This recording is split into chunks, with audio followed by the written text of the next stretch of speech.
Hi friends, அனைவருக்கும் வணக்கம். இன்னைக்கு நம்ம பார்க்க போற பாடம் என்னன்னு பார்த்தீங்கன்னா, 6ஆம் வகுப்பு புவியியல்ல இருந்து பேரண்டம் மற்றும் சூரிய குடும்பம் அப்படின்ற பாடம் தான் பார்க்க போறோம்.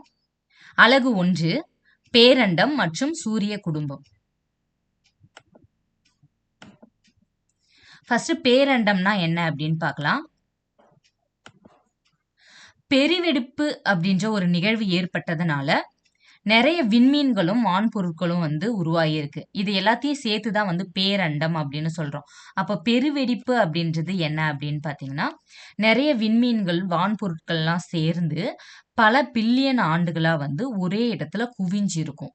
அது பல ஆண்டுகள் போக போக அதனுடைய ஆற்றல் அதிகமாயிட்டு ஒரு கட்டத்துல அது அப்படியே வெடிச்சு சிதறி இருக்கும். இததான் பெருவெடிப்பு அப்படின்னு சொல்றோம். அப்படி வெடிச்சு சிதறும் பொழுது அங்க நிறைய விண்மீன்களும் வான்பொருட்களும் என்ன ஆயிருக்கும் அப்படின்னு பார்த்தீங்கன்னா, அந்த இடம் ஃபுல்லா பரவி காணப்படும். அததான் பேரண்டம் அப்படி இல்லைன்னா பிரபஞ்சம் அப்படின்னு சொல்றோம்.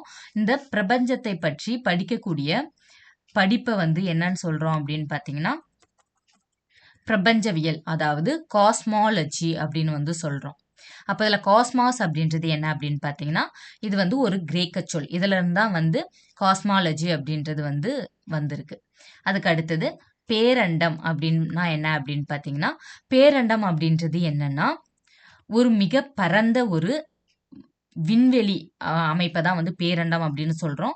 இது எப்போ உருவாச்சு அப்படின்னு பார்த்தீங்கன்னா, கிட்டத்தட்ட 15 பில்லியன் ஆண்டுகளுக்கு முன்னாடி ஒரு பெருவெடிப்பு என்ற ஒரு நிகழ்வு நிகழ்ந்ததுனால 15 பில்லியன் ஆண்டுகளுக்கு முன்னாடியே உருவாயிருக்கு. இதுல என்னெல்லாம் இருக்கு அப்படின்னு பார்த்தீங்கன்னா, இந்த பேரண்டத்துல நிறைய விண்மீன் திரள் மண்டலங்களும், விண்மீன்களும், கோள்கள், சிறுகோள்கள், விண்கற்கள், துணைக்கோள்கள்னு எல்லாமே சேர்ந்ததுதான் இந்த பேரண்டம். இது எல்லாத்தையுமே என்னன்னு சொல்றாங்கன்னா, பொதுவா வான் பொருட்கள் அப்படின்னு சொல்றோம். அப்போ இந்த வான் பொருட்களுக்கு இடையே உள்ள இந்த தொலைவை அளவிடுவதற்கு என்ன பயன்படுத்துறாங்க அப்படின்னு பார்த்தீங்கன்னா, ஒளியாண்டு பயன்படுத்துறோம். அப்போ நம்ம சாதாரணமா 2 பொருட்களுக்கு இடையே இருக்கிற தொலைவு மீட்டரை பயன்படுத்துவோம் இல்லையா? இங்க இந்த பிரபஞ்சத்துல இருக்கக்கூடிய 2 வான்பொருட்களுக்கு இடைப்பட்ட தொலைவை அளவிடுவதற்கு ஒளியாண்டு அப்படின்றத பயன்படுத்துறோம். இப்போ இந்த விண்மீன் திரள் மண்டலத்துல இருக்கக்கூடிய இந்த வான்பொருட்கள் எப்படி இருக்கு அப்படின்னு பார்த்தீங்கன்னா, ஒரு ஈர்ப்பு விசையால பிணைக்கப்பட்டு ஒரு தொகுப்பா இருக்கு.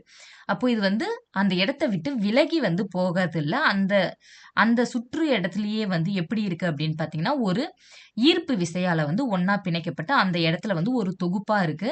இந்த விண்மீன் திரள் மண்டலத்துல இருக்கக்கூடிய இந்த பொருட்கள் சிதறியும் காணப்படுது, குழுவாவும் காணப்படுது. அதாவது அங்கங்க சிதறியும் ஒரு சில பொருட்கள் இருக்கு. ஒரு சில இடத்துல குழுவாவும் ஒரு சில பொருட்கள் இருக்கு. இதுல நம்மளுடைய சூரிய குடும்பம் எங்க இருக்கு அப்படின்னு பார்த்தீங்கன்னா, பால்வெளி விண்மீன் திரள் மண்டலம் அப்படின்ற இடத்துல இருக்கு. இதை இங்கிலீஷ்ல மில்கி வே அப்படின்னு சொல்லுவோம். அப்போ மில்கி வேன்றது ஒரு விண்மீன் திரள் மண்டலம். இங்க தான் நம்மளுடைய சூரிய குடும்பம் இருக்கு. இந்த சூரிய குடும்பத்துல தான் நம்மளுடைய பூமி இருக்கு. அப்போ நம்மளுடைய சூரிய குடும்பத்துக்கு பக்கத்துல, அதாவது மில்கி வேக்கு பக்கத்துல இருக்கக்கூடிய வேற விண்மீன் திரள் மண்டலங்கள் அப்படின்னு பார்த்தீங்கன்னா, ஆண்ட்ரோமேடா அப்படின்ற ஒரு விண்மீன் திரள் மண்டலமும், இன்னொன்னு பார்த்தீங்கன்னா மெகலனிக் கிளவுட்ஸ் அப்படின்ற இன்னொரு விண்மீன் திரள் மண்டலம். இதெல்லாம் நம்மளுடைய விண்மீன் திரள் மண்டலத்துக்கு பக்கத்துல இருக்கக்கூடிய விண்மீன் திரள் மண்டலங்கள். ஒரு ஒரு ஒளியாண்டு அப்படின்றது என்னன்னு பார்த்தீங்கன்னா, அப்போ 2 வான்பொருள்களுக்கு இடையே இருக்கிற தொலைவை ஒளியாண்டு அப்படின்னு சொன்னோம் இல்லையா? அளக்கக்கூடிய அளவு. அப்போ அதுதான் என்ன அப்படின்னு பார்த்தீங்கன்னா, ஒரு ஒளியானது ஒரு ஆண்டுல, ஒரு வருஷத்துல பயணிக்கக்கூடிய அந்த தொலைவை தான் ஒளியாண்டு அப்படின்னு சொல்றோம்.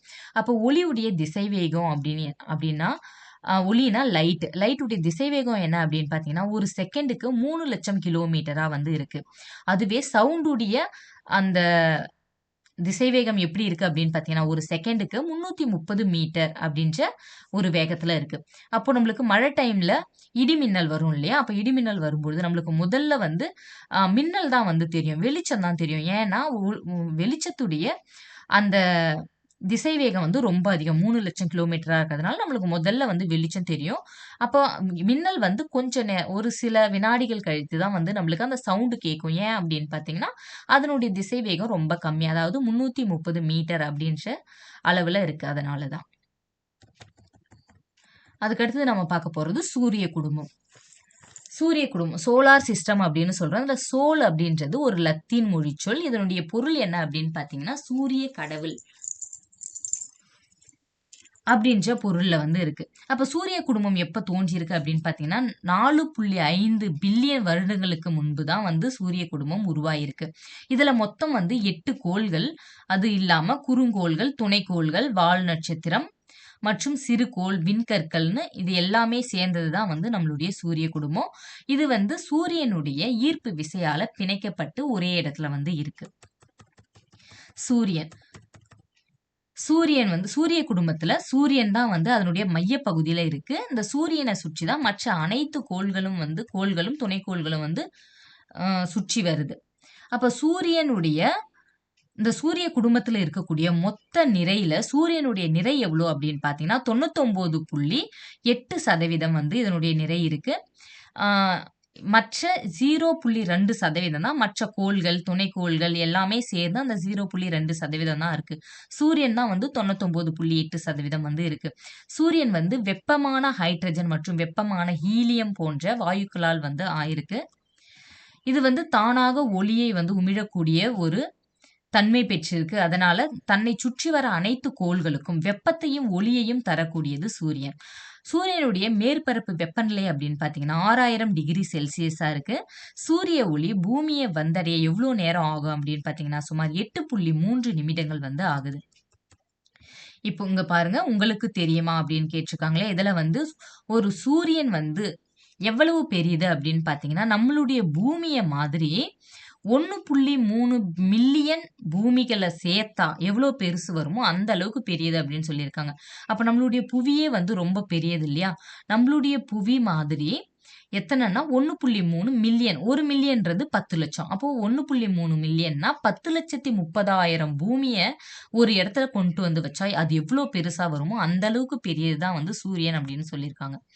அதுக்கு அடுத்தது நம்ம வந்து கோள்கள் பற்றி பார்க்கலாம். கோள் அப்படின்னா என்னன்னா இதுக்கு சுற்றி வருபவர் அப்படின்ற பொருள் உண்டு. நம்ம சூரிய குடும்பத்துல மொத்தம் 8 கோள்கள் இருக்கு. அது என்னென்ன அப்படின்னு பார்க்கலாம். புதன், வெள்ளி, புவி, செவ்வாய், வியாழன், சனி, யுரேனஸ் மற்றும் நெப்டியூன் 8 கோள்கள் இருக்கு. இதுல வெள்ளி மற்றும் யுரேனஸ் தவிர மற்ற கோள்கள் எல்லாமே சூரியனை ஆன்டி கிளாக் வைஸ்ல வந்து சுத்துது. அதாவது மேற்கிலிருந்து கிழக்காக சுத்துது. அப்போ இதுல பூமி மற்றும் யுரேனஸ் இந்த 2 கோள் தான் வந்து கிளாக் வைஸ்ல, அதாவது கிழக்குல இருந்து மேற்கா வந்து சுத்துது அப்படின்னு சொல்றாங்க. அப்போ இதுல புதன், வெள்ளி, அப்போ முதல்ல இருந்து பார்க்கும்போது 2வது கோள், நெப்டியூன், யுரேனஸ் கடைசியில இருந்து பார்க்கும்போது 2வது கோள். அப்ப இந்த 2வதா இருக்கக்கூடிய இந்த 2 கோள்களுமே வந்து கிளாக் வைஸ்ல வந்து சூரியனை சுத்தி வருது. அதுக்கு அடுத்தது பாருங்க, நம்மளுடைய பண்டைய தமிழர்கள் வந்து இந்த கோள்கள் பற்றி வந்து அறிந்திருந்தாங்க அப்படின்ற செய்தி சங்க இலக்கியங்கள் மூலமா நம்மளுக்கு வந்து தெரியுது. இப்ப இந்த சிறுபான் ஆற்றுப்படையில வர்ற ஒரு பாடல்ல வால்நிற விசும்பின் கோல்மீன் அப்படின்ற வார்த்தை கோல் அப்படின்னு வந்திருக்குல்ல. அப்ப அந்த கோல்மீன் சூழ்ந்த இளங்கதிர் ஞாயிறு.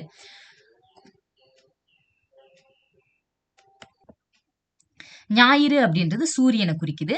அப்போ கோள்மீன் சூழ்ந்த கோள்கள் சூழ்ந்து இருக்கக்கூடிய ஞாயிறு அப்படி. அப்போ சூரியனை சுற்றி வந்து கோள்கள் இருக்கு அப்படின்ற செய்தி வந்து இதுல வந்திருக்கு.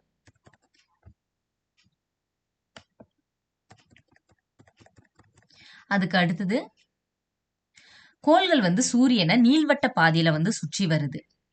அப்போ சூரியனுடைய ஈர்ப்பு விசையால தான் கோள்கள் வந்து அதனுடைய பாதையை விட்டு விலகாம கரெக்டா வந்து சுத்தி வருது அப்படின்னு வந்து சொல்றாங்க.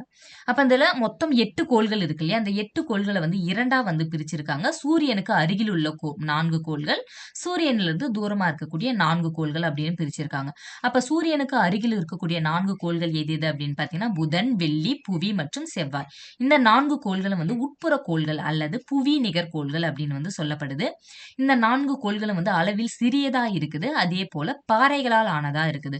அப்ப இந்த கோள்கள்ல மலைகள், எரிமலைகள் மற்றும் தரைக்குழிவு பள்ளங்கள். இப்ப தரைக்குழிவு பள்ளங்கள்னா ஒண்ணும் இல்ல, பூமியில இருக்கக்கூடிய பள்ளத்தை தான் வந்து சொல்றாங்க. பள்ளங்கள்லாம் வந்து இருக்கும் அப்படின்னு சொல்லியிருக்காங்க. அதுக்கு அடுத்தது சூரியனிடமிருந்து தொலைவில் இருக்கக்கூடிய 4 கோள்கள் வியாழன், சனி, யுரேனஸ் மற்றும் நெப்டியூன். இந்த 4 கோள்களும் தூரத்துல இருக்கிறதுனால வெளிப்புற கோள்கள் அப்படின்னு சொல்லப்படுது. அப்படி இல்லைன்னா வியாழன் நிகர் கோள்கள் அல்லது ஜோவியன் அப்படின்ற பெயர்ல வந்து சொல்லப்படுது. இந்த கோள்கள் எல்லாமே வந்து வாயுக்களால் வந்து நிரம்பி காணப்படுறதுனால இது எல்லாமே வந்து வளிம கோள்கள் அப்படின்னு சொல்லப்படுது. இதுல செவ்வாய் கோளுக்கும் வியாழன் கோளுக்கும் இடைப்பட்ட இடத்துல வந்து குறுங்கோள் மண்டலம் வந்து ஒண்ணு இருக்கு. அதாவது என்னன்னா, இந்த செவ்வாய் கோளுக்கும் வியாழன் கோளுக்கும் இடையில இருக்கிற அந்த பகுதியில வந்து நிறைய கோள்கள், சின்ன சின்ன கோள்களும் வந்து சூரியனை சுற்றி வருது. அப்ப அந்த கோள்கள் வந்து சின்னதா இருக்கிறதுனால குறுங்கோள் அப்படின்னு சொல்றோம். நிறைய கோள்கள் வந்து சூரியனை அந்த இடத்துல சுத்தி வர்றதுனால அது குறுங்கோள் மண்டலம் அப்படின்னு சொல்றோம். இங்க பாருங்க, கோள்களுடைய வரிசையை வந்து நினைவுல வச்சுக்கிறதுக்கு ஒரு ஷார்ட்கட் வந்து சொல்லியிருக்காங்க இதுல. புது வெள்ளம் புவியில் செலுத்தினால் விவாதம் சண்டை யுத்தம் நெருங்காது. அப்போ இதை வந்து ஞாபகம் வச்சுக்கிட்டா இந்த கோள்களுடைய வரிசையை வந்து ஞாபகம் வச்சுக்கலாம். அதுக்கடுத்து நாம பார்க்க போற கோள் வந்து புதன், மெர்க்குரி அப்படின்னு சொல்றோம். இது வந்து சூரியனுக்கு மிக அருகில் உள்ள கோள் இது. இந்த கோள் இருக்கக்கூடிய 8 கோள்களிலேயே அளவில் மிக சிறிய கோள் எது அப்படின்னு பாத்தீங்கன்னா புதன் கோள் தான். இதனுடைய பெயர் வந்து ரோமானிய கடவுளுடைய தூதுவருடைய பெயரான மெர்க்குரி அப்படின்ற பேரை வந்து வச்சிருக்காங்க. புதன் கோள்ல வாயுவும் கிடையாது, நீரும் கிடையாது. அதனால வளிமண்டலம் வந்து இல்ல. வளிமண்டலம் இல்லாததுனால இந்த கோள் எப்படி இருக்குன்னு பாத்தீங்கன்னா, பகல்ல ரொம்ப அதிக வெப்பமா இருக்குது. அதே நேரத்துல இரவுல ரொம்ப அதிக குளிராவும் வந்து இருக்கு. வளிமண்டலம் இல்லாததுனால பகல்ல அதிக வெப்பமாகவும், இரவில் கடும் குளிராகவும் இருக்கக்கூடிய ஒரு கோளா இருக்கு. இதுக்கு துணைக்கோள் வந்து கிடையாது. இது வந்து காலை பொழுதிலும், அந்தி பொழுதிலும் வந்து நம்மளால வெறும் கண்ணால் பார்க்கக்கூடிய ஒரு கோள் தான் வந்து புதன்கோள். நம்ம வெள்ளிக்கோள் வந்து பார்க்க முடியும் இல்லையா? அதே போல புதன்கோளையும் வந்து பார்க்க முடியும். 2வது நம்ம பார்க்க போறது வெள்ளி. வீனஸ் அப்படின்ற கோள். இது வந்து வெப்பமான கோள் அப்படின்னு வந்து சொல்றோம். வெள்ளி சூரியனிடமிருந்து 2வது இடத்துல இருக்குது. வெள்ளிக்கோள் வந்து பூமியை மாதிரியே ஒத்த அளவு உடையதா வந்து இருக்கு. அதாவது அதனுடைய அளவு சைஸ் வந்து பூமியை மாதிரியே இருக்கிறதுனால பூமியும் வெள்ளிக்கோளும் சேர்ந்து இரட்டை கோள்கள் அப்படின்னு வந்து சொல்லப்படுது. பூமியுடைய சுழலுதல் காலம் வந்து மற்ற கோள்களை விட அதிகம். சுழலுதல் காலம்னா என்னன்னா, வெள்ளியுடைய சுழலுதல் காலம் மற்ற கோள்களை விட வந்து அதிகம். சுழலுதல் காலம்ன்றது தன்னைத்தானே சுற்றி கொள்றது. அப்ப வெள்ளி தன்னைத்தானே சுற்றி கொள்ள எவ்வளவு நாள் ஆகுதுன்னா 243 நாட்கள் எடுத்துக்குது. இதுவே நம்மளுடைய பூமி வந்து 24 மணி நேரம், அதாவது ஒரு நாள் தானே ஆகுது. ஆனா இது வந்து 243 நாட்கள் வந்து ஆகுது. அதே போல யுரேனஸை போன்று இதுவும் வந்து கிளாக் வைஸ்ல வந்து சுத்துது. அதே போல மற்ற கோள்களை விட மெதுவாக சுற்றுது. சூரியனை சுற்றி வரும் பொழுதுமே வந்து ரொம்ப மெதுவா சுத்துது. அப்ப இது தன்னைத்தானே சுத்திக்கிறதும் ரொம்ப மெதுவா சுத்துது. சூரியனை சுற்றி வரும்பொழுதும் ரொம்ப மெதுவா சுத்துது. இதுக்கும் வந்து துணைக்கோள் இல்ல. அப்போ அந்த 8 கோள்கள்ல எதுக்கு துணைக்கோள் இல்ல அப்படின்னு பாத்தீங்கன்னா புதனுக்கும் வெள்ளிக்கும் துணைக்கோள் கிடையாது. இதனுடைய பெயர் வந்து எதுல இருந்து எடுத்து வச்சிருப்பாங்க அப்படின்னு பாத்தீங்கன்னா ரோமானிய பெண் கடவுளுடைய பெயரான வீனஸ் அப்படின்ற பெயரை வச்சிருப்பாங்க. அன்பு மற்றும் அழகை குறிக்கக்கூடிய ரோமானிய பெண் கடவுளுடைய பெயர் தான் வீனஸ். அந்த பேரை தான் வந்து இந்த கோளுக்கு வந்து வச்சிருக்காங்க. இதுவும் வந்து காலையிலயும் மாலையிலயும் வந்து நம்மளால பார்க்க முடியும். காலை நேரத்துல வந்து இது வந்து விடிவெள்ளி அப்படின்னும், மாலையில இது அந்தி வெள்ளி அப்படின்னு வந்து சொல்லப்படுது. நிலவுக்கு அடுத்தபடியாக பிரகாசமாக தெரியக்கூடிய ஒரு விண்பொருள் அப்படின்னா அது வந்து வெள்ளி. அப்போ நிலவு வந்து பிரகாசமா தெரியும். நிலவுக்கு அடுத்தபடியாக தெரியக்கூடியது வெள்ளி. 3வதா நம்ம பார்க்கக்கூடியது புவி. இதுதான் வந்து நாம வசிக்கக்கூடிய பூமிக்கோளம். இது வந்து சூரியனிடமிருந்து 3வது இடத்துல இருக்குது. அந்த 8 கோள்களில் இது 5வது பெரிய கோளா இருக்குது. பூமியில மொத்தம் 3 பங்கு தண்ணி இருக்கிறதுனால இது நீர்க்கோள் அப்படின்னு சொல்லப்படுது. தண்ணி இருக்கிறதுனால இது பார்க்க நீல நிறத்துல இருக்கிறதுனால இது நீலக்கோள் அப்படின்னு வந்து சொல்லப்படுது. அதே போல ரோமானிய மற்றும் கிரேக்க கடவுளுடைய பெயர் வைக்கப்படாத ஒரு கோள் இருக்குன்னா அது பூமி மட்டும்தான். மற்ற எல்லா கோளுக்குமே வந்து ரோமானிய கடவுளுடைய பெயர் வந்து வச்சிருப்பாங்க. பூமிக்கு மட்டும்தான் அந்த மாதிரி எந்த கடவுளுடைய பெயரும் வந்து வச்சிருக்க மாட்டாங்க. பூமியுடைய துருவ விட்டம் அப்படின்னு பாத்தீங்கன்னா 12,714 கிலோமீட்டரா இருக்கு. அப்ப துருவ விட்டம்ன்றது என்னன்னா பூமியுடைய இந்த பகுதி, இந்த கார்னர் இருக்கு இல்லையா, இந்த பகுதியுடைய விட்டம் வந்து 12,714 கிலோமீட்டரா இருக்கு. நிலநடுக்கோட்டு விட்டம்ன்றது இந்த பூமியுடைய இந்த மையக்கோடு, இந்த நிலத்துக்கு நடுவுல வருது இல்லையா, இந்த மையக்கோடுடைய விட்டம் வந்து 12,756 கிலோமீட்டரா வந்து இருக்குது. பூமி சூரியனை வந்து சுற்றி வர எவ்வளோ வேகத்துல சுத்துது அப்படின்னு பாத்தீங்கன்னா வினாடிக்கு 30 கிலோமீட்டர் வேகத்துல வந்து சுத்தி வருது. பூமிக்கு இருக்கக்கூடிய துணைக்கோள் அப்படின்னு பாத்தீங்கன்னா ஒரே ஒரு துணைக்கோள் நிலவு மட்டும்தான். அதுக்கு அடுத்தது 4வது வந்து செவ்வாய், மார்ஸ், செந்நிற கோள் அப்படின்னு வந்து சொல்றோம். இது வந்து புதனுக்கு அடுத்தபடியாக இரண்டாவது சிறிய கோள். அப்போ அந்த 8 கோள்களில் மிகவும் சிறிய கோள் புதன். புதனுக்கு அடுத்தபடியா இருக்கக்கூடியது செவ்வாய்க்கோள். சூரியனுக்கும் பூமிக்கும் இடையே இருக்கிற தொலைவு என்ன அப்படின்னு பார்த்தீங்கன்னா 150 மில்லியன் கிலோமீட்டரா வந்து இருக்குது. இப்போ ஒரு வானூர்தியை வந்து நம்ம சூரியனை நோக்கி வந்து அனுப்புறோம்னு வச்சுக்கோங்களேன். அதனுடைய வேகம் வந்து 800 கிலோமீட்டர் வேகத்துல வந்து ஒரு வானூர்தியை நம்ம அனுப்புறோம்னா அது சூரியனை போய் சென்றடைய எவ்வளோ நாள் ஆகும் அப்படின்னு பார்த்தீங்கன்னா 21 வருடங்கள் ஆகும் அப்படின்னு வந்து சொல்லியிருக்காங்க. ஓகே, அதுக்கு அடுத்தது மார்ஸ். மார்ஸ்ன்ற இந்த பேர் வந்து ரோமானிய போர்க்கடவுளான பேரை தான், போர்க்கடவுளுடைய பேரை தான் வந்து மார்ஸ் அப்படின்னு வந்து இதுக்கு வச்சிருக்காங்க. இதனுடைய மேற்பரப்புல வந்து நமக்கு இரும்பு ஆக்சைடு அதிகமா இருக்கிறதுனால இது செந்நிறமா இருக்குது. அதனால இது சிவப்பு கோள் அப்படின்னு வந்து சொல்லப்படுது. அதோட இங்க வளிமண்டலம் இருக்கு. வளிமண்டலம் ரொம்ப மெல்லியதா வந்து இருக்கு. அதோட இந்த கோளுடைய துருவ பகுதியில வந்து பனிக்கவிகைகள் இருக்கு. பனிக்கவிகைகள்னா பனிக்கட்டி, அதாவது நம்ம இமயமலையில இருக்கு இல்லையா, அந்த மாதிரி வந்து செவ்வாய் கோளுடைய துருவ பகுதியிலையும் வந்து பனிக்கவிகைகள் வந்து இருக்கு அப்படின்னு சொல்லியிருக்காங்க. இதுக்கு இருக்கக்கூடிய துணைக்கோள்கள்னு பார்த்தா 2 துணைக்கோள்கள் இருக்கு. ஒன்னு போப்பஸ், இன்னொன்னு டீமஸ். இந்த 2 துணைக்கோள்கள் மட்டும்தான் இதுக்கு இருக்கு. அப்போ இந்த செவ்வாய்க்கோளை ஆராய்ச்சி பண்றதுக்காக என்ன பண்ணியிருக்காங்கன்னா நிறைய கலங்களும் தரை ஊர்திகளும் வந்து அனுப்பப்பட்டுட்டு வருது.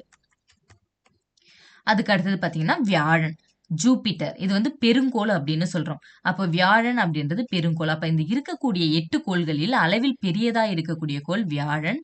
அப்ப வியா அப்படின்னா என்னன்னா தமிழ்ல வந்து வியா அப்படின்னா பெரிய அப்படின்ற பொருள் உண்டு. அப்போ இது வந்து ரோமானிய முதன்மை கடவுளுடைய பெயரை வச்சுதான் ஜூபிட்டர் அப்படின்ற பெயர் வந்து வச்சிருக்காங்க. நிலவு வெள்ளிக்கு அடுத்தது பிரகாசமாக தெரியக்கூடிய கோள் எது அப்படின்னு பார்த்தீங்கன்னா வியாழன். அப்போ நிலவு வந்து பிரகாசமா தெரியும். நிலவுக்கு அடுத்தபடியாக வெள்ளி பிரகாசமா தெரியும்னு சொன்னோம் இல்லையா, அதுக்கு அடுத்தபடியாக பிரகாசமாக தெரியக்கூடிய கோள் எது அப்படின்னு பார்த்தீங்கன்னா வியாழன் கோள். சூரிய குடும்பத்திலேயே மிக வேகமாக சுற்றக்கூடியதா வந்து இது இருக்குது. இது வந்து ஒரு வளிமக்கோள். வளிமக்கோள்னா வளிமண்டலம் வந்து இருக்கிறதுனால வளிமக்கோள் அப்படின்னு வந்து சொல்லப்படுது. இதனுடைய வளிமண்டலத்துல ஹைட்ரஜன் மற்றும் ஹீலியம் வாயுக்கள் வந்து காணப்படுது. மிக அதிகமான துணைக்கோள்களை வந்து கொண்டிருக்கு. அப்போ வியானா பெரிய அப்படின்னு சொன்னோம். அப்ப இருக்கிறதுலயே பெரிய கோளா இருக்குது. அதே போல சுத்துறதுலயும் அதிக வேகமா சுத்துது. அதே போல துணைக்கோள்களும் வந்து அதிக அளவு இருக்கு. அப்ப எல்லாமே அதிகமா இருந்தா அது வியாழன் கோள். ஓகேவா? அப்போ இதுல பாத்தீங்கன்னா துணைக்கோள்கள் அப்படின்னு பாத்தீங்கன்னா இதனுடைய சில துணைக்கோள்கள், அதாவது நிறைய துணைக்கோள் இருக்கு. அதுல பெரிய அளவுல இருக்கக்கூடிய சில துணைக்கோள் வந்து சொல்லியிருக்காங்க. ஐயோ, யூரோப்பா, கனிமீடு, கேலிஸ்டோ. இதெல்லாம் வந்து கொஞ்சம் பெருசா இருக்கக்கூடிய துணைக்கோள்கள். அதுக்கு அடுத்தது பார்த்தீங்கன்னா இஸ்ரோ நிறுவனம், இந்திய விண்வெளி ஆராய்ச்சி நிறுவனம் வந்து செவ்வாய்க்கோளை வந்து ஆராய்ச்சி பண்றதுக்காக செவ்வாய்க்கோளில் இருக்கக்கூடிய வளிமண்டலம் மற்றும் அதனுடைய தரைப்பகுதி வந்து எப்படி இருக்கு, மனிதர்கள் வாழ்வதற்கான சூழல் இருக்கா அப்படின்னு சொல்லிட்டு ஆய்வு பண்றதுக்காக நம்ம இந்தியாவில இருந்து இஸ்ரோ நிறுவனம் அனுப்பினது என்ன அப்படின்னு பார்த்தீங்கன்னா மங்கள்யான் அப்படின்ற விண்கலத்தை வந்து அனுப்பியிருப்போம். அது எப்போ அனுப்பியிருப்பாங்க அப்படின்னு பார்த்தீங்கன்னா 2014 செப்டம்பர் 24 அப்போ அனுப்பியிருப்போம். அப்போ இந்த செவ்வாய் கிரகத்துக்கு இந்த விண்கலம் அனுப்பின வரிசையில நம்ம இந்தியா வந்து 4வது இடத்துல இருக்கிறோம். முதல் இடத்துல ரஷ்யா, 2வது இடத்துல நாசா, அமெரிக்காவுடைய நிறுவனமான நாசா, 3வது ஐரோப்பிய விண்வெளி ஆராய்ச்சி நிலையமும், 4வது வந்து நாம இஸ்ரோ நிறுவனம் வந்து இருக்கு. அதுக்கு அடுத்தது சனி, சட்டர்ன் கோள். சர்டன் கோள் இது வந்து வளையங்களை கொண்ட கோள் அப்படின்னு வந்து சொல்றோம். இது வந்து 2வது பெரிய கோள். அப்ப சூரிய குடும்பத்தில் பெரிய கோள் அப்படின்னு பார்த்தா அது வியாழன் இல்லையா. வியாழனுக்கு அடுத்தது 2வது பெரிய கோள் அப்படின்னு பார்த்தா அது சனிக்கோள். இது வந்து ரோமானிய வேளாண்மை கடவுளுடைய பெயரால வந்து வச்சிருக்காங்க. இதுல வந்து நிறைய பாறை துகள்கள், பாறை மற்றும் தூசுக்கள் இதெல்லாமே சேர்ந்ததுதான். பாறை துகள், பனித்துகள், பாறைகள், தூசுக்கள் இதெல்லாம் சேர்ந்து தான் இந்த பெரிய வளையம் வந்து இங்க உருவாகி இருக்கு. சனிக்கோளுக்கு இருக்கக்கூடிய துணைக்கோள்கள்னு பார்த்தீங்கன்னா 62 துணைக்கோள்கள். இதுல மிகப்பெரிய துணைக்கோள் எதுன்னு பார்த்தீங்கன்னா டைட்டன் அப்படின்ற துணைக்கோள். இந்த துணைக்கோளுக்கு வந்து வளிமண்டலமும் இருக்கு, மேகங்களும் இருக்கு. அப்போ சூரிய குடும்பத்துல வளிமண்டலம், மேகங்கள் இருக்கக்கூடிய ஒரே துணைக்கோள் எது அப்படின்னு பார்த்தீங்கன்னா டைட்டன். இதனுடைய வளிமண்டலத்துல நைட்ரஜன் மற்றும் மீத்தேன் வாயுக்கள் வந்து இருக்கு. சனிக்கோள் வந்து இதனுடைய ஈர்ப்பு திறன், அதாவது ஸ்பெசிபிக் கிராவிட்டி வந்து எப்படி இருக்கும் அப்படின்னு பார்த்தீங்கன்னா இதனுடைய தண்ணீர்ப்பு திறன் நீரை விட கம்மியா இருக்கு. அப்படி நீரை விட கம்மியா இருக்கிறதுனால இந்த சனிக்கோளை வந்து ஒரு மிகப்பெரிய ஒரு நீர்நிலையில விட்டோம்னு வச்சுக்கோங்களேன், அது வந்து தண்ணியில மூழ்காம மிதக்கும். ஏன் அப்படின்னு பார்த்தீங்கன்னா, இதனுடைய தண்ணீர்ப்பு திறன் வந்து கம்மியா இருக்கு. நீரை விட கம்மியா இருக்கு. அதுக்கு அடுத்தது நம்ம பார்க்க போறது யுரேனஸ். இது வந்து உருளும் கோள் அப்படின்னு வந்து சொல்றோம். இத வந்து வில்லியம் ஹெர்ஷல் அப்படின்றவரு 1781ல வந்து தொலைநோக்கி மூலமா வந்து கண்டுபிடிச்சிருப்பாரு. அப்ப தொலைநோக்கியால் கண்டுபிடிக்கப்பட்ட முதல் கோள்னு பார்த்தா அது யுரேனஸ் தான். இதுல வந்து மீத்தேன் வாயு அதிகமா இருக்கிறதுனால இது பார்க்க பச்சை நிறமா இருக்கு. இதனுடைய பேர் பார்த்தீங்கன்னா, கிரேக்க விண்கடவுளுடைய பேரான யுரேனஸ் அப்படின்ற பேரை வந்து வச்சிருக்கோம். இந்த கோளும் வெள்ளி கோளை போல இதுவும் வந்து கிளாக் வைஸ்ல வந்து சுத்தி வருது. இந்த கோள் வந்து பார்க்க இதனுடைய அச்சு வந்து ரொம்ப சாய்ந்து இருக்கிறதுனால, மிகவும் சாய்ந்து இருக்கிறதுனால, பூமி வந்து தன்னுடைய அச்சிலிருந்து 23½ டிகிரி வந்து சாய்ந்து இருக்கும்னு பார்த்தோம் இல்லையா? யுரேனஸ் கோள் வந்து ரொம்ப அதிகமா சாய்ஞ்சு இருக்கிறதுனால, இது வந்து எப்படி சுத்துது அப்படின்னு பார்த்தீங்கன்னா, சூரியனை ஒரு பந்து வந்து உருண்டு போனா எப்படி போகுமோ, அந்த மாதிரி வந்து சுத்துது. பூமி வந்து தன்னுடைய அச்சை பற்றிக் கொண்டு சுத்தி வருது இல்லையா? அப்படி இல்லாம, இது எப்படி சுத்துதுன்னா, ஒரு பந்து எப்படி உருண்டு ஓடுமோ, அது போல தான் வந்து சூரியனை வந்து சுற்றி வருது. இதனுடைய துணைக்கோள்கள்னு பார்த்தீங்கன்னா, மொத்தம் 27 துணைக்கோள்கள் இருக்கு. இதுல பெரிய துணைக்கோள்னு பார்த்தீங்கன்னா, டைட்டானியா அப்படின்ற துணைக்கோள். அதுக்கு அடுத்தது நாம பார்க்க போறது நெப்டியூன். இது வந்து குளிர்ந்த கோள் அப்படின்னு வந்து சொல்லப்படுது. இது வந்து சூரிய குடும்பத்திலிருந்து ரொம்ப தூரத்துல இருக்கிறதுனால, ரொம்ப குளிர்ந்து வந்து காணப்படுது. அதனால இங்க வந்து காத்தும் வந்து ரொம்ப பலத்த காத்து வந்து வீசுது. இதற்கு வந்து மொத்தம் 14 துணைக்கோள்கள் இருக்கு. இந்த 14 துணைக்கோள்கள்ல மிகப்பெரியது வந்து டிரைட்டன் அப்படின்ற துணைக்கோள். இதனுடைய பெயர் வந்து ரோமானிய கடல் கடவுளான நெப்டியூன் அப்படின்ற பேர் வந்து வச்சிருப்பாங்க. இது வந்து நீலம் மற்றும் வெள்ளை நிறத்துல வந்து இருக்கு. இந்த கோள் பார்க்கறதுக்கு நீலமும் வெள்ளையும் கலந்த நிறத்துல இருக்கு. அதுக்கு அடுத்தது பாத்தீங்கன்னா குறுங்கோள்கள். குறுங்கோள்கள்னா என்னன்னா, நெப்டியூன் கோள் இருக்கு இல்லையா? அதை தாண்டி அதுக்கு அப்பால நிறைய சின்ன சின்ன விண்பொருள்கள் வந்து சூரியனை சுத்தி வருது. அப்போ குறுங்கோளுக்கும் துணைக்கோளுக்கும் இருக்கிற வித்தியாசம் என்னன்னு பாத்தீங்கன்னா, சூரியனை சுற்றி வந்தா அது வந்து குறுங்கோள். அதுவே கோளை வந்து சுத்தி வந்தா அது துணைக்கோள். ஒரு கோளை இன்னொரு கோள் சுத்தி வந்தா அது துணைக்கோள். அப்ப குறுங்கோள்ன்றது என்னன்னு பாத்தீங்கன்னா, நெப்டியூனுக்கு ரொம்ப தூரத்துல, நெப்டியூனுக்கு அப்பால இருக்கக்கூடிய விண்பொருள்கள் வந்து ஒரு அச்சை பற்றிக்கிட்டு என்ன பண்ணுது, சூரியனை சுற்றி வருது. அது அளவுல சின்னதா இருக்கிறதுனால குறுங்கோள் அப்படின்னு சொல்லப்படுது. ரொம்ப தொலைவுல இருக்கிறதுனால ரொம்ப குளிர்ந்து ஒளி இல்லாமலும் இருக்கு. ரொம்ப தூரத்துல இருக்கிறதுனால சூரிய ஒளி படாம ஒளி இல்லாம இருக்கு. ரொம்ப வந்து வெப்பம் இல்லாதனால ரொம்ப குளிர்ந்து இருக்குது. கோள்கள் வந்து ஒரு அச்சுல ஒரு கோள் தான் சுத்தும் இல்லையா? ஆனா குறுங்கோள்கள் அப்படி கிடையாது. ஒரே அச்சுல ஒன்றுக்கு மேற்பட்ட குறுங்கோள்கள் வந்து சுத்தி வருது. அப்ப நம்மளுடைய சூரிய குடும்பத்துல 5 வகையான குறுங்கோள்கள் இருக்கு. அது என்னென்ன அப்படின்னு பார்த்தீங்கன்னா, ப்ளூட்டோ, செரஸ், ஈரிஸ், மேக்மேக் மற்றும் ஹௌமியா. இது 5ம் தான் வந்து நம்மளுடைய சூரிய குடும்பத்துல இருக்கக்கூடிய குறுங்கோள்கள். அதுக்கு அடுத்தது நிலவு. இது வந்து பூமியுடைய துணைக்கோள். கோள்களை சுற்றி வர்ற விண்பொருள தான் வந்து துணைக்கோள் அப்படின்னு சொல்றோம். நிலவு தன்னைத்தானே சுற்றி கொண்டு பூமியையும் வந்து சுத்தி வருது. இந்த 2 காலமும் நிலவு தன்னைத்தானே சுற்றிக்கிற காலமும், பூமியை சுற்றி வர காலமும் ஒரே காலமா இருக்கிறதுனால, நம்மளால எப்பவுமே நிலவுடைய ஒரு பகுதிய தான் பார்க்க முடியும். அடுத்த சைடு இருக்கிற பகுதி நம்மளுக்கு எப்பவுமே தெரியாது. இது தன்னைத்தானே சுற்றிக்கொள்ள எவ்வளோ நாள் எடுக்குது அப்படின்னு பார்த்தீங்கன்னா, 27 நாட்கள் 8 மணி நேரம் வந்து ஆகுது. நிலவுக்கு வளிமண்டலம் கிடையாது. அதனால விண்கற்கள் எல்லாமே வந்து நேரடியா நிலவுல விழறதுனால, நிலவுல அங்கங்க என்ன பண்ணுதுன்னா, தரைக்குழிவு பள்ளங்கள் வந்து நெறைய காணப்படுது.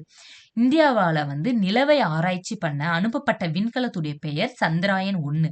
எப்போ அனுப்பியிருப்பாங்க அப்படின்னு பார்த்தீங்கன்னா, 2008ல வந்து அனுப்பியிருப்பாங்க. தரைக்குழிவு பள்ளங்கள் வந்து நிறைய இருக்குன்னு சொல்றோம் இல்லையா? அப்போ பூமியிலிருந்து நிலவுக்கு இடைப்பட்ட தொலைவு அப்படின்னு பார்த்தீங்கன்னா, 3,84,400 கிலோமீட்டரா வந்து இருக்கு. இதனுடைய இந்த அளவு அதோட நிலவுடைய அளவு அப்படின்னு பார்த்தீங்கன்னா, பூமியில 4ல 1 பங்கு தான் வந்து நிலவு வந்து இருக்கும். அப்போ மனிதன் போய் தரை இறங்கிய ஒரே விண்பொருள் எது அப்படின்னு பார்த்தீங்கன்னா, அது நிலவு மட்டும்தான். அதுக்கு அடுத்தது சிறுகோள்கள். சிறுகோள்னா என்ன அப்படின்னு பார்த்தீங்கன்னா, சிறிய அளவுல இருக்கக்கூடிய திடப்பொருள்கள தான் வந்து சிறுகோள்னு சொல்றோம். இது எங்க இருக்கும் அப்படின்னு பார்த்தீங்கன்னா, செவ்வாய்க்கும் வியாழனுக்கும் இடையில ஒரு குறுங்கோள் மண்டலம் இருக்குன்னு சொன்னோம் இல்லையா? அங்க இருக்கக்கூடிய சிறிய அளவிலான ஒரு விண்பொருள். அது சூரியனை சுற்றி வர்றதுனால அது சிறுகோள் அப்படின்னு சொல்றோம். இது அளவில வந்து சிறியதா இருக்கிறதுனால குறுங்கோள் அப்படின்னும் வந்து சொல்றோம். அதுக்கு அடுத்தது நம்ம பார்க்க போறது வால் நட்சத்திரம், வால் விண்மீன்கள். இந்த வால் நட்சத்திரம் வந்து தலைப்பகுதி மற்றும் வால் பகுதி இரண்டுமே இருக்கிறதுனால இதை வால் நட்சத்திரம்னு சொல்றோம். தலைப்பகுதி வந்து திடப்பொருள்களால் ஆனதா இருக்கு. இந்த திடப்பொருள்கள் வந்து பனிக்கட்டியால பிணைக்கப்பட்டிருக்கும். இதனுடைய வால் பகுதி வந்து வாயுக்களால் ஆனதா இருக்கும். நம்மளுடைய பூமிக்கு அருகில 76 வருஷத்துக்கு ஒரு முறை வந்து வால் நட்சத்திரம் வரும். 76 வருஷத்துக்கு ஒரு முறை பூமிக்கு அருகில வால் நட்சத்திரம் வரும். இதுக்கு முன்னாடி வந்து எப்ப வந்துச்சு அப்படின்னு பாத்தீங்கன்னா 1986ல ஹேலி அப்படின்ற வால் நட்சத்திரம் வந்து வந்துச்சு. அதுக்கு அடுத்தது எப்ப வரும் அப்படின்னு பாத்தீங்கன்னா 2061ல வந்து வால் நட்சத்திரம் வரும் அப்படின்னு வந்து கணக்கிட்டு இருக்காங்க. அதுக்கு அடுத்தது விண்கற்கள் மற்றும் விண்வீழ் கற்கள்னா என்ன அப்படின்னு பார்க்கலாம். சூரிய குடும்பத்தில் இருக்கக்கூடிய சிறிய அளவிலான கற்கள் மற்றும் உலோக பாறைகளை தான் வந்து நம்ம விண்கற்கள் அப்படின்னு சொல்றோம். இந்த விண்கற்கள் பூமிக்கு பக்கத்துல வரும்பொழுது பூமியில இருக்கக்கூடிய வளிமண்டலத்தை வந்து அடையும் பொழுது உராய்வு ஏற்பட்டு எரிந்து ஒளிருது. அதனால இதை எரி நட்சத்திரம் அப்படின்னு சொல்றோம். அப்படி எரிந்த அந்த எரி நட்சத்திரமானது என்ன பண்ணுதுன்னா வளிமண்டலத்தையும் தாண்டி பூமியின் மேற்பரப்புல விழுந்துச்சுன்னா தான் அதை விண்வீழ் கற்கள் அப்படின்னு சொல்றோம். அப்போ விண்கற்கள் சூரிய குடும்பத்தில் இருக்கக்கூடிய சிறிய அளவிலான கற்கள் வந்து விண்கற்கள் அப்படின்னு சொல்றோம். அது பூமிக்கு பக்கத்துல வரும் பொழுது வளிமண்டலத்தில் உராய்வு ஏற்பட்டு எரியும் பொழுது அதை எரி நட்சத்திரம்னு சொல்றோம். அதுவே பூமியினுடைய மேற்பரப்பை தாண்டி பூமிக்கு மேல விழுந்துச்சுன்னா அதை வந்து நம்ம விண்வீழ் கற்கள் அப்படின்னு சொல்றோம். அதுக்கு அடுத்தது புவியின் வடிவமும் சாய்வும். புவியுடைய வடிவம் வந்து கோள வடிவம் உடையது. அது தன்னுடைய அச்சில் சுழலுது அப்படின்னு பார்த்தோம். பூமி வந்து வட துருவத்திலிருந்து புவி மையம் வழியாக தென் துருவம் வரை வரையக்கூடிய ஒரு கோடு தான் வந்து ஒரு கற்பனை கோடை வந்து அச்சுன்னு சொல்றோம். அப்போ அச்சுன்னா என்ன அப்படின்னு பாத்தீங்கன்னா இது ஒரு கிளியா இது வட துருவம், இது தென் துருவம். அப்போ இதனுடைய மையம் வழியாக அங்க வரையக்கூடிய ஒரு கற்பனை கோட்டை தான் வந்து நம்ம அச்சு அப்படின்னு வந்து சொல்றோம். பூமி தன்னுடைய அச்சில் எவ்வளவு தூரம் வந்து சாய்வா இருக்குன்னு பாத்தீங்கன்னா 3.5 டிகிரி அளவுக்கு சாய்ந்து தன்னைத்தானே வந்து சுற்றிக்கிட்டு சூரியனையும் வந்து சுற்றி வருது. அப்போ இது பூமி தன்னுடைய அச்சில் 23.5 டிகிரி அளவுக்கு சாய்ந்து இருக்கு இல்லையா? இது வந்து அந்த சுற்றுவட்ட பாதையோடு எவ்வளவு சாய்வு கோணத்தை ஏற்படுத்துது அப்படின்னு பாத்தீங்கன்னா 66.5 டிகிரி அளவுக்கு சாய்வு கோணத்தை வந்து ஏற்படுத்துது. பூமியுடைய சுழலும் வேகம் அப்படின்னு பாத்தீங்கன்னா நிலநடுக்கோட்டு பகுதியில 1670 கிலோமீட்டர் பர் மணியா வந்து இருக்கு. அதுவே 60 டிகிரி வடக்கு அட்சரேகையில 845 கிலோமீட்டர் பர் மணியா இருக்கு. அதாவது இந்த நிலநடுக்கோட்டு பகுதி, இந்த மைய பகுதி இருக்கு இல்லையா, இங்க வந்து அதனுடைய வேகம் 1670 கிலோமீட்டரா இருக்கு. அதுவே மேல வடக்கு அச்சம்ன்றது இந்த மேல் பகுதி, வட அச்சத்துல எவ்வளவுனா 60 டிகிரி இங்க வருதுன்னு வச்சுக்கோங்க. அப்போ இங்க வந்து இதனுடைய சுழலும் வேகம் எவ்வளவு இருக்குன்னா 845 கிலோமீட்டர் பர் மணியா இருக்கு. அதுவே இந்த துருவ பகுதியில அதனுடைய சுழலும் வேகம் எவ்வளவு இருக்கு அப்படின்னு பாத்தீங்கன்னா சுழியமா இருக்கு, அதாவது 0 இருக்கு.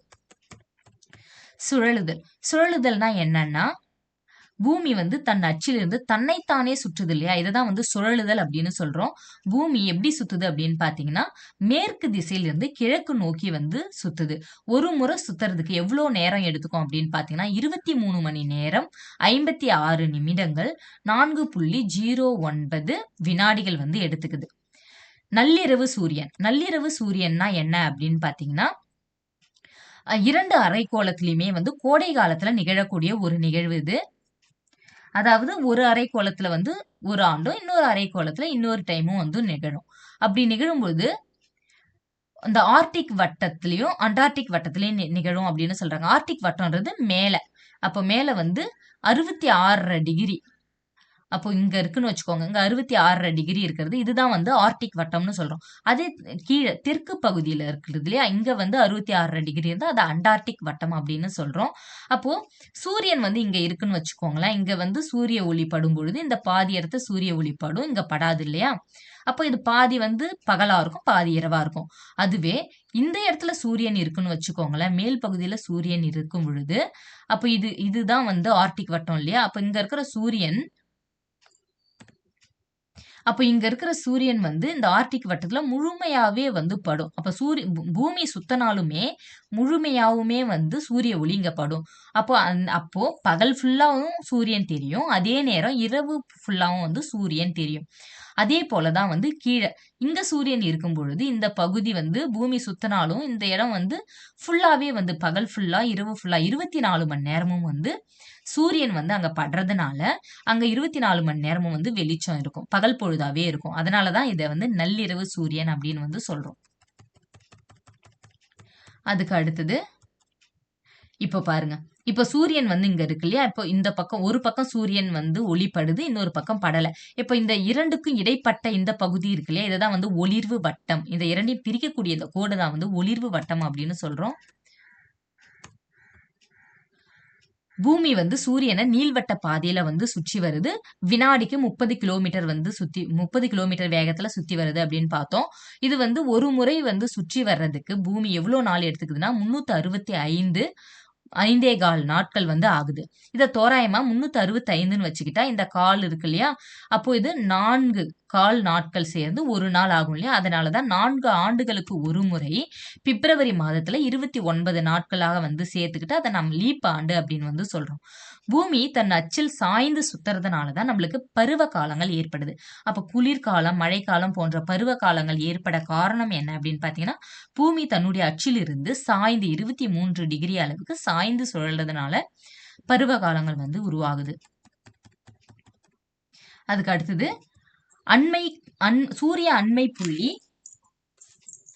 அதுக்கடுத்து சூரிய தொலைதூர புள்ளி அப்படின்னா என்ன அப்படின்னு பாத்தீங்கன்னா, சூரியன் வந்து பூமி சூரியனை நீள்வட்ட பாதையில சுத்தி வர்றதுனால இங்க இருக்கும்பொழுது தூரமா இருக்கும். சூரியனுக்கும் பூமிக்கு இடைப்பட்ட தொலைவு தூரமா இருக்கிறதுனால அது சூரிய தொலைதூர புள்ளி அப்படின்னு சொல்றோம்.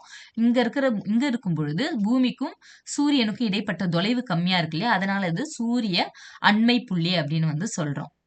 அப்போ பூமி சூரியனை சுற்றி வரும் பொழுது மார்ச் 21ஆம் தேதியிலிருந்து செப்டம்பர் 23ஆம் தேதி வரைக்கும் என்ன ஆகுதுன்னு பாத்தீங்கன்னா, சூரிய ஒளி எங்க படுதுன்னா வட அரைக்கோளத்துல, பூமியுடைய வட அரைக்கோளத்துல படுறதுனால வடக்கு பக்கம் வந்து தெற்கு பக்கம் சூரியனிடமிருந்து விலகி இருக்கும். அப்போ இந்த பக்கம் வடக்கு பக்கத்துல சூரியன் படுது, தெற்கு பக்கத்துல இருந்து சூரிய வெப்பம் வந்து கம்மியா படுது.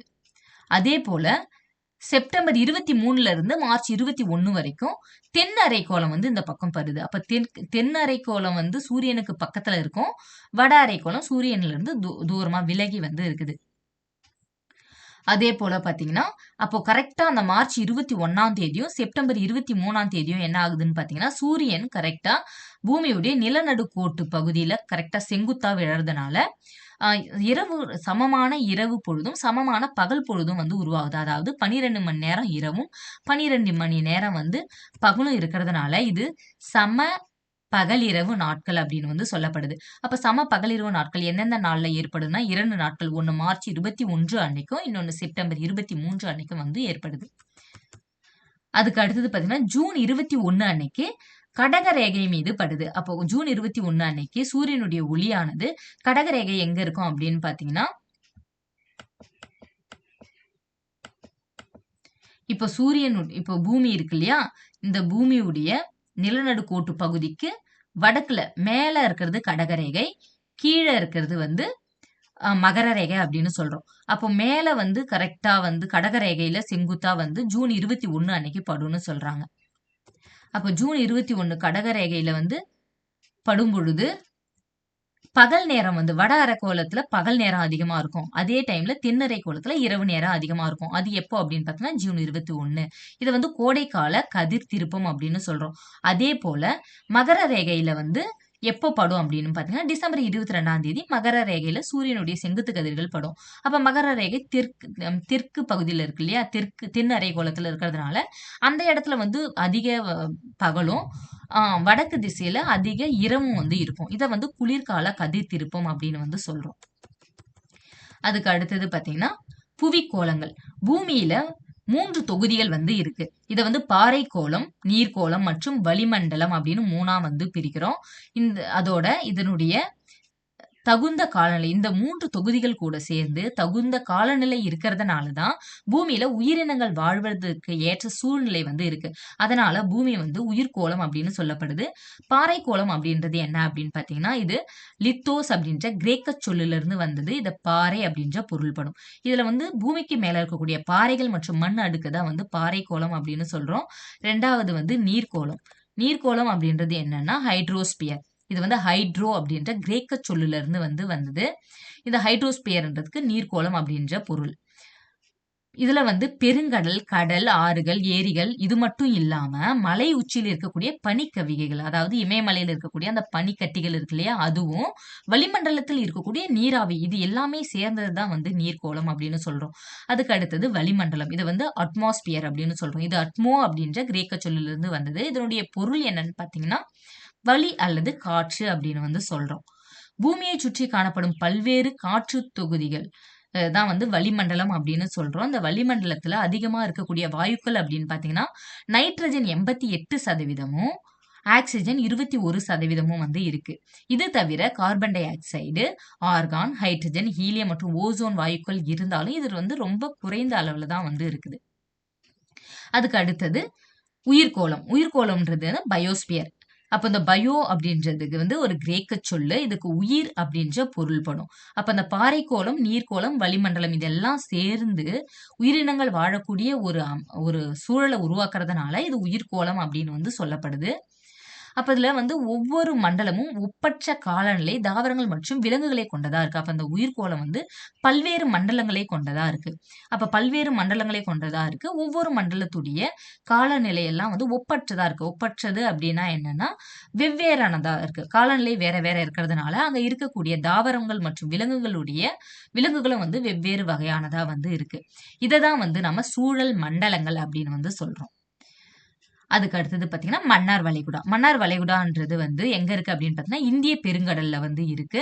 இது வந்து தமிழ்நாட்டுடைய உயிர்க்கோள பெட்டகமா வந்து அரசு வந்து அறிவிச்சிருக்காங்க.